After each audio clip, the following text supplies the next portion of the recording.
Each person should remain in the situation they were in when God called them. Were you a slave when you were called? Don't let it trouble you. Although, if you can gain your freedom, do so. For the one who was a slave when called to faith in the Lord is the Lord's free person. Similarly, the one who is free when called is Christ's slave. You were bought at a price. Do not become slaves of human beings. Brothers and sisters, each person as responsible to God should remain in the situation they were in when God called them. Now about virgins, I have no command from the Lord, but I give a judgment as one who by the Lord's mercy is trustworthy. Because of the present crisis, I think that it is good for a man to remain as he is. Are you pledged to a woman? Do not seek to be released. Are you free from such a commitment? Do not look for a wife. But if you do marry, you have not sinned, and if a virgin marries, she has not sinned. But those who marry will face many troubles in this life, and I want to spare you this. What I mean, brothers and sisters, is that the time is short. From now on, those who have wives should live as if they do not, those who mourn as if they did not, those who are happy as if they were not, those who buy something as if it were not theirs to keep, those who use the things of the world as if not engrossed in them, for this world in its present form is passing away. I would like you to be free from concern. An unmarried man is concerned about the Lord's affairs, how he can please the Lord, but a married man is concerned about the affairs of this world, how he can please his wife, and his interests are divided. An unmarried woman or virgin is concerned about the Lord's affairs. Her aim is to be devoted to the Lord in both body and spirit. But a married woman is concerned about the affairs of this world, how she can please her husband. I am saying this for your own good, not to restrict you, but that you may live in a right way in undivided devotion to the Lord.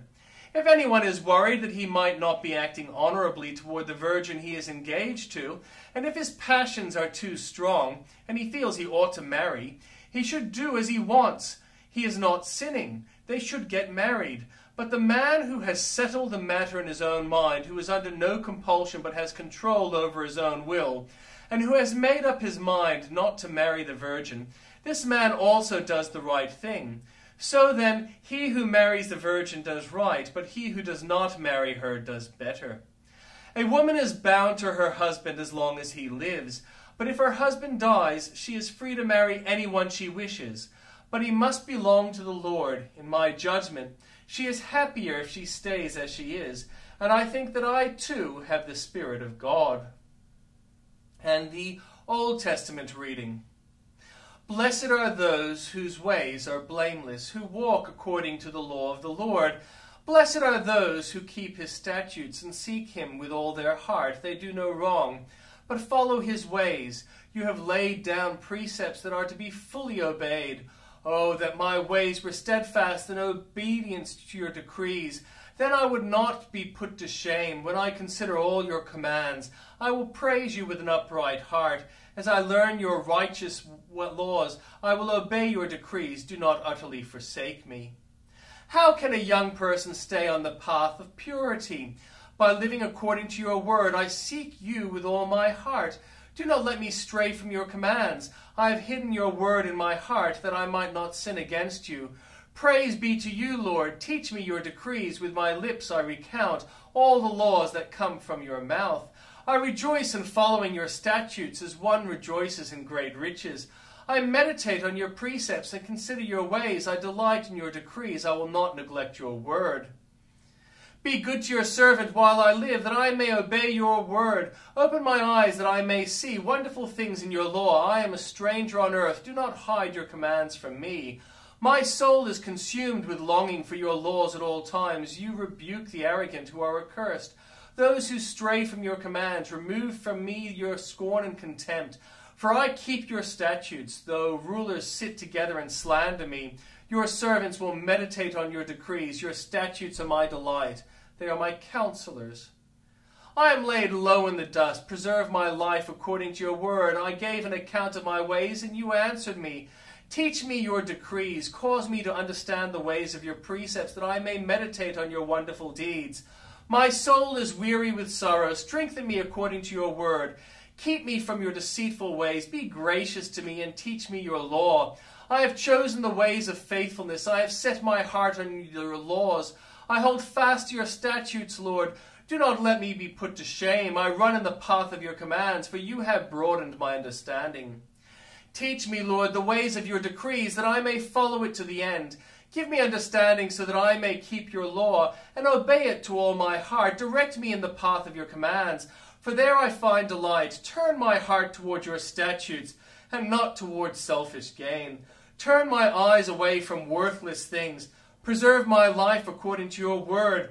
Fulfill your promise to your servant, so that you may be feared. Take away the disgrace I dread. For your laws are good. How I long for your precepts. In your righteousness preserve my life. May your unfailing love come to me, Lord, your salvation according to your promise. Then I can answer anyone who taunts me, for I trust in your word. Never take your word of truth from my mouth, for I have put my hope in your laws.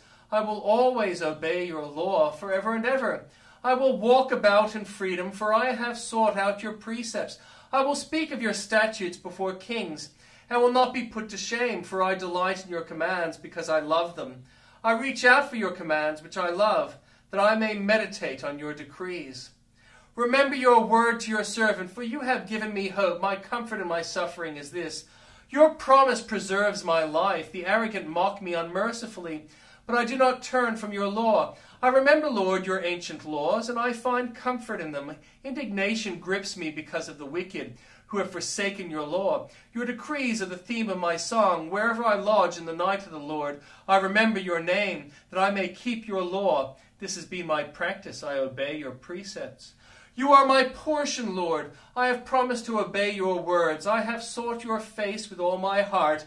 Be gracious to me according to your promise. I have considered my ways, and have turned my steps to your statutes. I will hasten and not delay to obey your commands. Though the wicked bind me with ropes, I will not forget your law. At midnight I rise to give you thanks for your righteous laws. I am a friend to all who fear you, to all who follow your precepts. The earth is filled with your love, Lord. Teach me your decrees. Do good to your servant according to your word, Lord. Teach me knowledge and good judgment, for I trust your commands. Before I was afflicted, I went astray, but now I obey your word. You are good, and what you do is good. Teach me your decrees. Through the arrogance have smeared me with lies. I keep your precepts with all my heart. Their hearts are callous and unfeeling, but I delight in your law. It was good to me to be afflicted, so that I might learn your decrees. The law from your mouth is more precious to me than thousands of pieces of silver and gold. Your hands made me and formed me. Give me understanding to learn your commands. May those who fear you rejoice when they see me. For I have put my hope in your word. I know, Lord, that your laws are righteous, and that in faithfulness you have afflicted me. May your unfailing love be my comfort, according to your promise to your servant. Let your compassion come to me, that I may live. For your law is my delight. May the arrogant be put to shame for wrongdoing me without cause. But I will meditate on your precepts. May those who fear you turn to me. Those who understand your statutes, may I wholeheartedly follow your decrees, that I may not be put to shame. My soul faints with longing for your salvation, but I have put my hope in your word. My eyes fail, looking for your promises. I say, when will you comfort me? Though I am like a wineskin in the smoke, I do not forget your decrees. How long must your servant wait? When will you punish my persecutors? The arrogant dig pits to trap me, contrary to your law. All your commands are trustworthy. Help me, for I am being persecuted without cause. They almost wiped me from the earth, but I have not forsaken your precepts. And your unfailing love preserve my life, that I may obey the statutes of your mouth.